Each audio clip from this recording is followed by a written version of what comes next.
Bueno, ahora entonces vamos a hablar de los aisladores pasantes de salida.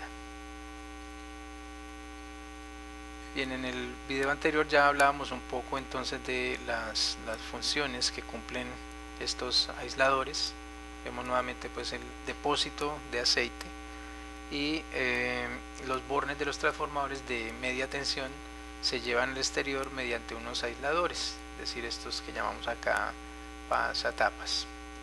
Casi siempre los vemos en material como porcelana o algunos otros polímeros que tienen una resistencia de aislamiento muy alta y nos permiten entonces garantizar que no haya ningún contacto entre el elemento conductor que va al interior de estos aislamientos. Los pasatapas de alta tensión y de baja tensión en un transformador generalmente se distinguen por su altura, siendo tanto más altos cuanto mayor es la tensión. Entonces aquí a mayor tensión pues más grande y lo podemos apreciar ahí en la imagen. En el video anterior hablábamos de unos elementos de seguridad que se utilizan junto con el depósito que contiene aceite. A este tipo de elementos de seguridad para transformadores de alta potencia se le conoce como un relé de gas o el famoso relé Buchholz.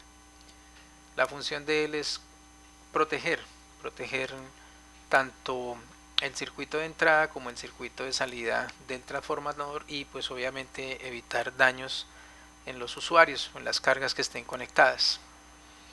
Aquí podemos apreciar la cuba principal, es decir, este es el transformador en sí, y cuando tenemos digamos el transformador trabajando a su capacidad nominal o en ocasiones por encima de su capacidad nominal, pues se genera ese recalentamiento al interior de él.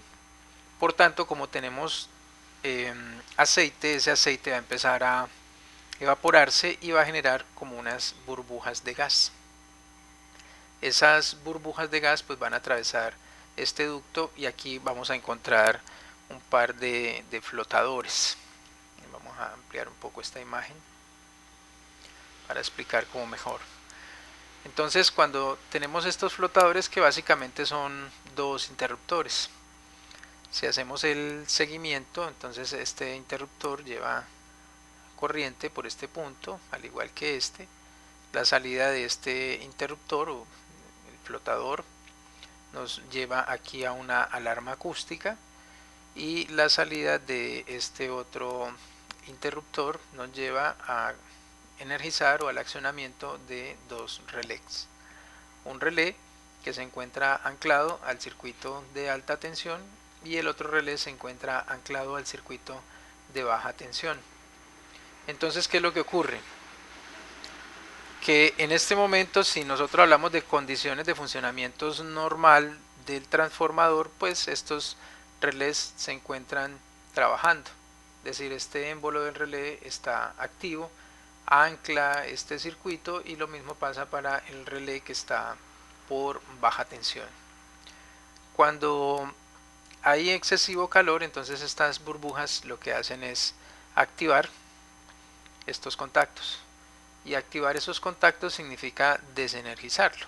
En este caso, al desenergizar este relé, entonces este émbolo sube y al subir este émbolo, pues entonces todo este elemento que está anclado a un muelle, lo que va a hacer es retraerlo y al retraerlo pues va a separar esos contactos y ya no va a haber paso de corriente por el lado de alta tensión. Y si se desenergiza este, como están conectados en paralelo, entonces este también se va a desenergizar, por tanto el relé que tenemos por el lado de baja tensión también quedaría por fuera. Y pues al quedar por fuera alguno de los dos o los dos, lo que yo tenga conectado en mi red de baja tensión pues ya va a quedar totalmente desenergizado. Esto entonces en el caso de los transformadores que tienen su sistema de protección, el relé Buchholz. Aquí vemos el depósito conservador, como les decía, cuando se pierde algo de aceite, entonces gracias a este depósito el aceite puede fluir y mantener los niveles que se requieran en esta máquina. Bueno, aquí vemos como unas vistas principales de la máquina. Vemos cómo se puede apreciar. Tienen normalmente rodachines para poderlas movilizar fácilmente. Vemos los aisladores de alta tensión y vemos el depósito. Aquí podemos ver entonces, aparte de los aisladores de alta tensión, los de baja tensión. Y aquí pues ya miraríamos las conexiones del sistema trifásico, las tres fases de alta tensión. En este caso miraríamos las tres de salida en baja tensión o tal vez en media tensión, más un conductor de neutro. Importante tener en cuenta las características técnicas. Estas hojas de datos nos las entregan los fabricantes de los transformadores.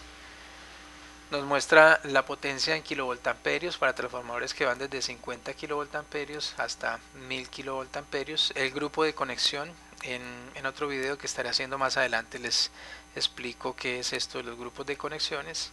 Por ahora pues nos basta con entender que esta YY significa que el primario está conectado en Y o en estrella, al igual que el secundario, y pues no tenemos un desfasamiento entre ellos. Aquí tenemos un delta YN con 11 de desfasamiento. Eso significa que el primario está conectado en triángulo o en delta y el secundario está conectado en estrella.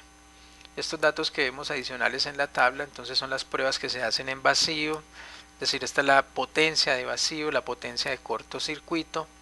Este es la pérdida que tenemos por regulación o el porcentaje de pérdida en cortocircuito. Este sería el porcentaje de pérdida que tendríamos nosotros en la prueba de vacío referida al circuito primario. Y aquí pues ya son como las medidas que deben tener aproximadas estos transformadores en metros, al igual que su peso. Estos datos salen de pruebas que se hacen a la máquina. Se hace una prueba de vacío y esa prueba de vacío nos permite determinar las pérdidas en el hierro y asimismo saber entonces cuánta potencia estoy perdiendo yo tanto en el cobre como en el hierro. Y de la misma manera se hace una prueba de cortocircuito y esta prueba de cortocircuito me permite ver entonces cuáles son las pérdidas que yo tengo en mi transformador con respecto a la tensión. Entonces, como les digo, en próximos videos estaremos hablando de cómo se hacen estas pruebas y qué características tienen. Importante entonces mencionar aquí los créditos. Hemos estado utilizando como referencia el libro de máquinas eléctricas de Fraile y tomamos una imagen de la página de la Siemens de los transformadores secos. Bueno, muchas gracias por su atención.